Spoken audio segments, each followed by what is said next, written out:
Welcome to the International Trade Minute, quick-fire trade news, where time is trade. We are your go-to podcast for rapid and concise updates on trade and law, designed specifically for busy trade professionals. Sponsored by Rydell Law Firm and prepared by seasoned trade attorneys, our twice-weekly podcast packages your essential trade updates, all in the time it takes to enjoy your coffee break. Subscribe now on Apple Podcasts, Spotify, and Google Podcasts, and join the conversation with a network of like-minded professionals on LinkedIn. Where time is trade, make every minute count. In today's episode, we've got a lineup that dives deep into claims, lawsuits, bans, and more. Let's get started.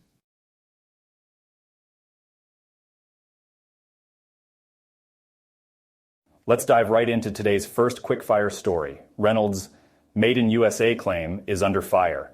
In a recent lawsuit filed at the U.S. District Court for the Northern District of California, Zuleika Mayfield from San Francisco is taking Reynolds Consumer Products to task. The accusation?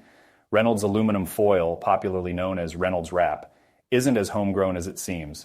Mayfield alleges that Reynolds' claim that its aluminum foil products are made in USA is misleading. The suit calls out violations of California's unfair competition law, false advertising law, and the Consumer Legal Remedies Act. But it doesn't stop there. The lawsuit goes on to claim that Reynolds has gained unjust enrichment through their deceptive labeling. Mayfield, as a purchaser of the Reynolds Wrap, argues that the product she bought wasn't what it claimed to be, stating it would be against equity and good conscience for Reynolds to retain its profits from this perceived deception. Now, here's where things get technical. The lawsuit points out the journey of bauxite, the raw material for aluminum, as it's transformed into the aluminum foil we know. Bauxite turns to alumina, which is then converted into aluminum via ingots. These ingots are rolled into the foil. And here's the crux. Mayfield's suit claims that none of the bauxite mined in the U.S. is used in aluminum. In fact, this has been the case since 1981. The major sources: Australia, Guinea, India, Brazil, Jamaica, and Vietnam. So, when consumers see the Made in USA label on Reynolds aluminum foil, they might assume that all raw materials for the product are sourced right here in the States. This label might be leading customers astray. The Federal Trade Commission has clear standards for the Made in USA. Claim the final assembly must happen in the U.S. All significant processing should be done here, and virtually all ingredients of the product should be U.S. sourced.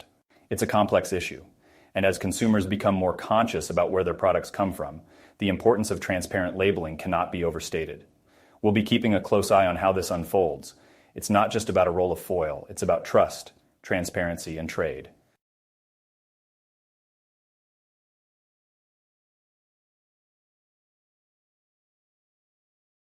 Next, an intriguing evasion finding where silence isn't always golden.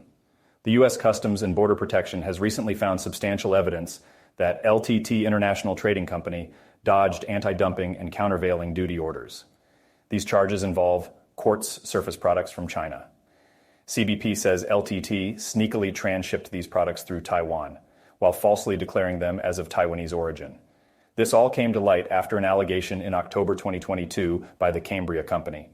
They claimed that LTT played a role in importing these quartz products from Taiwan. However, these products were originally from China. The supporting evidence? Cambria pointed to some interesting shipping data. This data revealed shipments received by LTT from Taiwan, listing Chungjug Enterprise as the manufacturer. Here's the catch. Chungjug's listed address seemed to be an apartment and commercial storefront, not quite the large-scale production facility you'd expect. And that's not all. Chungjug is known for exporting products like mattresses and diamond saw blades to the U.S. Interestingly, these products are also subjected to anti-dumping and countervailing duty orders for Chinese origin products. During its investigation, CBP found that the claims had weight. LTT had indeed provided responses to CBP's questionnaires, but there were issues. Some translations were incomplete, certificates of origin had wrong dates, and pictures that were supposed to validate production lacked clear identification. CBP's efforts to gather information from LTT, Chungjug, Panyang, and another unnamed supplier didn't exactly pan out. Despite confirmed receipt, none of them responded to CBP's questionnaires. This lack of cooperation forced CBP to draw their own conclusions. Based on the evidence, CBP inferred that LTT was evading duties. The documents from LTT contained multiple discrepancies, raising doubts about any genuine production happening in Taiwan. If we take a closer look at the trade data, There's an evident decline in quartz imports from China to the US, but there's a sudden spike from Taiwan, especially after 2018 when the AD-CVD investigation concluded. This pattern, combined with Chengzhug's shady exports, suggests something's not right. Consequently, CBP has decided to suspend entries linked to this investigation. Entries previously extended will be adjusted and the suspension continued. There might be more enforcement actions or penalties on the horizon. Cambria Company didn't hold back their feelings. They've clearly stated this blatant evasion needs to stop. They expressed gratitude towards CBP for taking affirmative action.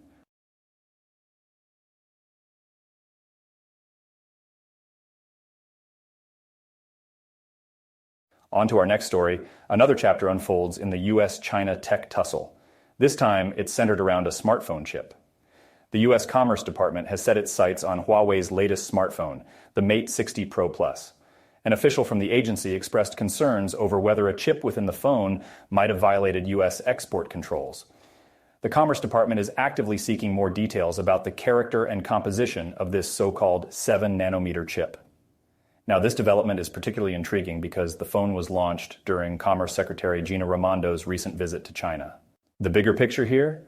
It's not just about a phone or a chip, it's about national security, according to the Commerce. The U.S. is constantly updating its controls based on the evolving threat landscape, and this probe into Huawei is a testament to that vigilance. And let's not forget that this isn't an isolated incident. The U.S. has been pretty clear about its concerns with technology coming from China, especially when it comes to potential threats to national security. As the Commerce official highlighted, export controls are just one tool in their arsenal to address potential threats. It's a dynamic landscape, and we'll be keeping a keen eye on how this story develops, especially considering the broader implications for trade and tech relations between the U.S. and China.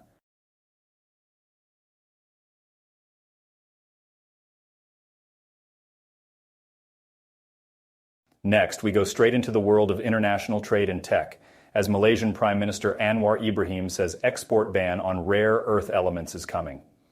According to a report from Nikkei Asia on September 11th, Prime Minister Ibrahim announced that Malaysia will be imposing an export ban on rare earth elements. And just to set the stage for those unfamiliar with these elements, rare earths are crucial components in high-tech products and renewable technologies. We're talking about things like advanced electronics, hybrid vehicles, and wind turbines. Malaysia's rare earth deposits are notably rich in monazite and xenotime. The big catch, though? The Prime Minister didn't give a set date for when this ban will be enforced. It's keeping everyone on their toes, especially those in the tech and renewable sectors. This move is clearly strategic. By ensuring the supply chain of these elements remains within Malaysia, the country seeks to bolster its domestic industry and capitalize on the increasing global demand. And given the ever-growing tech market, this decision could significantly disrupt global supply chains.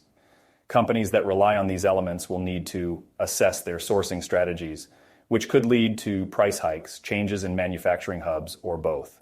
Malaysia, by making this bold move, is positioning itself as a significant player in the international trade of rare earths.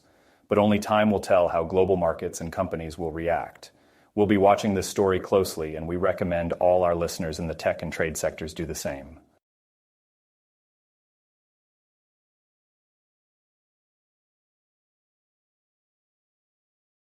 We continue with the story about the U.S. saying no to mediation in a customs case concerning the comfy sweatshirt. Let's dive right in. All right, folks, imagine the comfiest blanket you own. Now picture it as a sweatshirt. That's what we're talking about when we refer to the comfy blanket sweatshirt. The burning question, though, how should it be classified under international trade regulations? Importer Cozy Comfort was hoping to find some middle ground with the federal government.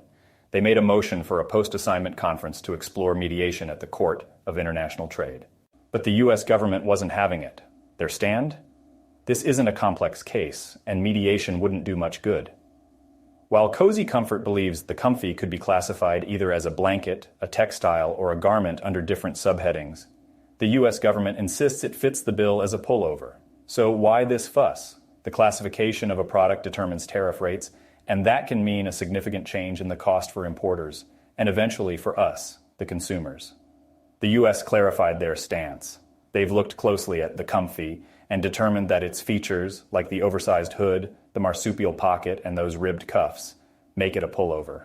Despite Cozy Comfort's proposals for a settlement, differences in viewpoint have kept both parties from coming to an agreement.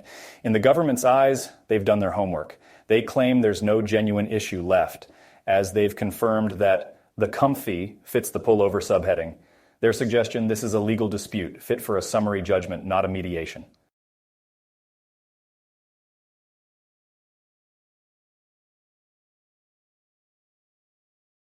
Lastly, we'll look into the recent clarifications from the U.S. Census Bureau. On September 7th, the U.S. Census Bureau took to their blog to shed light on who exactly is the ultimate consignee in certain export scenarios. Remember, in the world of international trade, understanding these definitions can be crucial for accurate paperwork and avoiding costly missteps. Under the foreign trade regulations, the ultimate consignee is essentially the party abroad who actually receives the export shipment. It's not always as straightforward as it sounds. So let's break down the scenarios the Census Bureau has outlined.